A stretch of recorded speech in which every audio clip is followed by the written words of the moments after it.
Bonjour et bienvenue dans cette vidéo. Allez, on continue cette semaine où je parle un peu des problèmes, j'évacue tous les problèmes. On a vu le XA7 lundi, on a vu le X Pro 3 mardi et aujourd'hui, on va parler des problèmes du XF 1680 F4. C'est le dernier né de chez Fuji. À ma connaissance, c'est un raz-de-marée au niveau des commandes.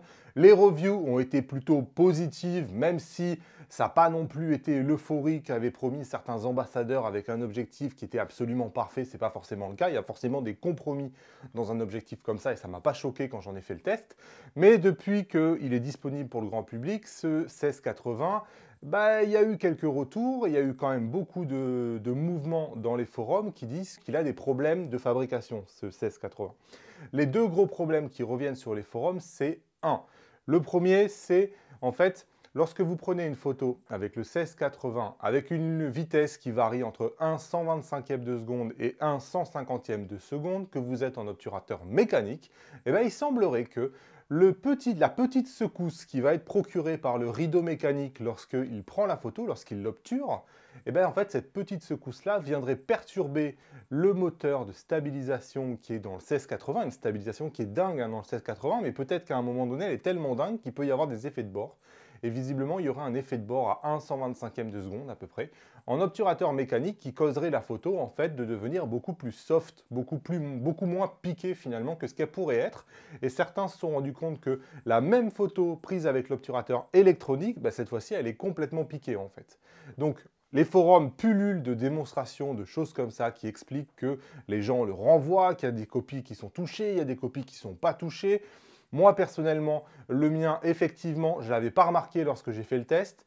Lorsque j'ai vu tout ça dans les forums, qu'on a commencé à m'envoyer des mails à droite, à gauche, des gens qui font leurs propres comparatifs, effectivement, j'ai regardé. C'est vrai que quand je le mettais dans les conditions exactes qu'on m'avait signalées, c'est vrai que la photo était plus nette en obturateur électronique qu'elle était en obturateur mécanique, ce qui n'est pas normal, hein. Ça veut clairement dire qu'il y a un problème avec l'objectif. Le deuxième des problèmes qui est constaté, par exemple ici je peux essayer de vous le montrer, c'est lorsque vous vous mettez par exemple en mode vidéo et que vous décidez de faire ce qu'on appelle un zooming, donc quelque chose comme ça, vous voyez, on zoome comme ça, en fait vous avez des différences d'exposition qui apparaissent. C'est-à-dire que lorsque vous faites ce mouvement-là, on voit l'appareil photo comme clignoter en fait, faire des bandes un peu noires et blanches, et c'est pas très joli en fait. Vous voulez juste faire un zoom en vidéo par exemple comme ça, vous voyez, comme ça, et hop, vous avez des scintillements qui apparaissent. C'est pas très joli. En plus de ça, on s'est rendu compte que lorsqu'on fait un zooming comme ça, l'autofocus n'est pas très bon. Alors, au début, il n'y a pas eu trop de réactions de la part de Fuji, mais rapidement, Fuji est arrivé avec une version 1.0.1 qui a déjà commencé à corriger pas mal de bugs, j'ai trouvé. Et Fuji est sorti il n'y a pas très longtemps avec une version 1.0.2 qui clairement, tous les bugs dont je viens de parler sont en grande majorité résolvés grâce à cette mise à jour 1.0.2.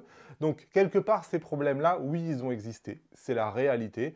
Pour autant, il y a une mise à jour 1.0.2 qui est sortie, qui a annihilé ces problèmes à 99%. Ici, je vous ai montré un exemple de zooming.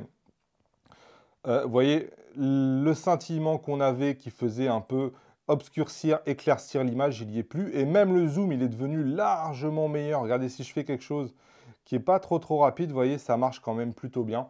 Donc pour moi, il n'y a pas vraiment de problème de construction. On peut commander le 1680 sans que ça pose de problème.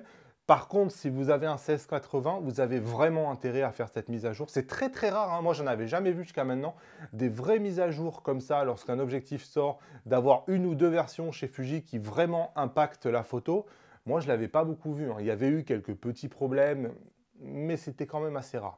Là, c'est la première fois que vraiment il y avait un problème avec le comportement de l'objectif et Fuji a réussi plus ou moins à le corriger parce que, je dis plus ou moins parce que vous allez toujours voir que si vous faites une photo en obturateur électronique, elle a tendance à être un tout petit peu plus sharp qu'en obturateur mécanique. Donc, Encore une fois, ça montre, et souvent on le dit, hein, quand Fuji dit on ne veut pas mettre IBIS à l'intérieur de nos appareils photo parce qu'on a l'impression qu'avec IBIS, on fait un compromis sur la qualité.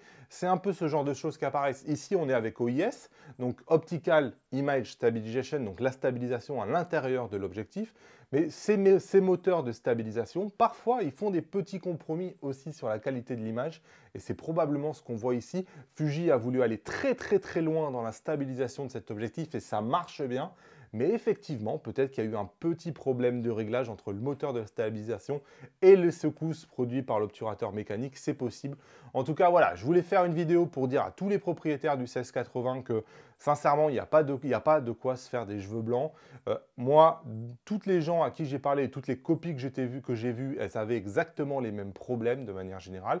Et tous ces problèmes-là, et c'est ce vers quoi tendent les forums, les gens qui testent actuellement le 1.0.2, grosso modo, tous les problèmes qui étaient constatés, ils sont maintenant résolus. Ce qui est important, c'est vous de faire la mise à jour de votre objectif et surtout de profiter de faire des photos avec cet objectif et d'arrêter de faire des photos d'un arbre ou du gazon et de voir si oui ou non il y en a une qui est plus sharp que l'autre. C'est un objectif qui marche bien, sincèrement. Il a des qualités, il a aussi des petits défauts, la distorsion à 16 mm, des choses comme ça. Il faut le prendre pour ce qu'il est. Moi, c'est un objectif sur lequel j'ai justement prévu de refaire quelque part un test, mais un test beaucoup plus terrain, parce que j'ai passé 10 jours à Grenoble avec ce 1680 f4. J'en ai été superbement content. Je suis vraiment très très content des photos. Je suis parti vraiment dans une configuration où j'en avais marre. Je revenais de 2 voyages avec un sac à dos hyper lourd, avec voilà, hyper lourd parce que c'est du full frame, etc. Et j'étais super content de reprendre mon Fuji. Je lui ai mis ce 1680 dessus, je suis parti hyper léger. Je ne me suis pas posé la question une seule fois de changer l'objectif ou de mettre un autre objectif ou une focale fixe.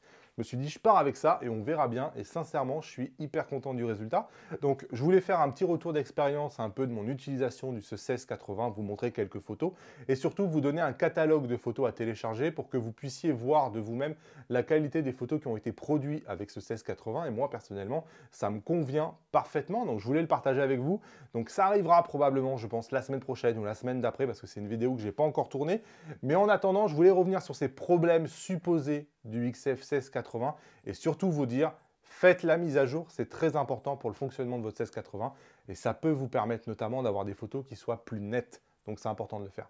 Merci d'avoir suivi cette vidéo. Je vous retrouve bientôt donc, pour ce petit test terrain du 1680 dont j'en dirai que du bien, ça va changer. Si vous débarquez chez Fuji, vous avez le guide de démarrage du fugiste débutant en cliquant sur les 12 conseils qui sont juste ici. Et vous, si vous avez acheté le 1680 f4, qu'est-ce que vous en avez pensé? Est-ce que vous en êtes content? Est-ce que vous n'en êtes pas content? J'ai reçu quand même pas mal de mails de gens même qui l'ont rendu, qui l'ont renvoyé pour défaut, qui ont eu plusieurs copies, etc. Et bon, voilà, je pense que c'était un peu inutile et qu'il ne faut pas se laisser toujours emballer par ce qui est dit sur les forums. À bientôt sur la chaîne. Salut!